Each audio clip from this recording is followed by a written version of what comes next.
Today I will be presenting on social work ethics. I hope to make this a really interesting presentation. I know that sometimes social work ethics it has a reputation of being kind of a boring topic, and I hope to liven it up a little bit.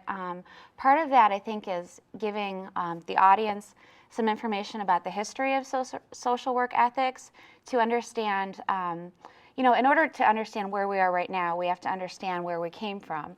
And in order to do that, I'll be providing a lot of information.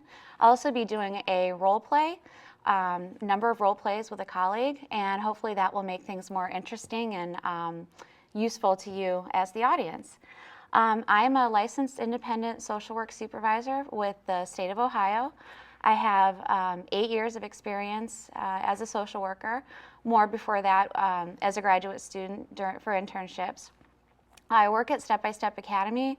We're a center for children and adolescents with autism spectrum disorders, and I provide case management services to families, and I also conduct individual and group counseling sessions with consumers. So that's just a little bit of my background, and we'll go ahead and start. So this was written by Frederick Reamer, and I urge all of you to look up the article. It's a really fantastic article. You can just Google it, and it's called The Evolution of Social Work Ethics. So what he said was the celebration of social work's 100th anniversary provides a particularly auspicious moment to reflect on the evolution of social work ethics. Social workers' core values and ethical beliefs are the profession's linchpin. And social workers' concern with ethics has matured considerably during the past century, we know that, moving from frequently moralistic preoccupation with clients' values to concern about complex ethical dilemmas faced by practitioners and strategies for dealing with those dilemmas. So overall, there's been, just as how the view of mental illness and different things that people in society go through, how that's progressed, and often earlier in the 20th century, those people were judged for the condition that they were under, whether it be poverty or their mental health status. And part of social work ethics was helping society as a whole realize that people shouldn't be judged on that. We should actually be helping them.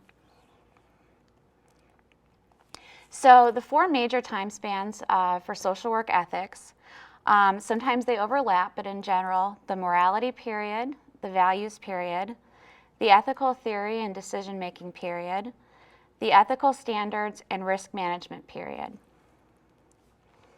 So the morality period, talked about that briefly.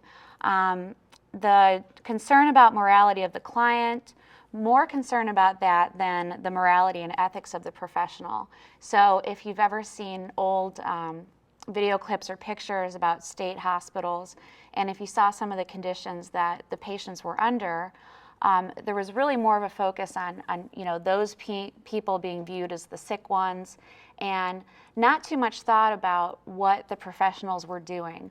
I don't think that it's because those people were uncaring. I think that a lot of times they were doing the best they could with very limited resources, but we've made a lot of gains since then, and we've really moved towards a concern with what the professionals are doing and what impact they're having, and not just focusing on the client's misfortunes or their mental health.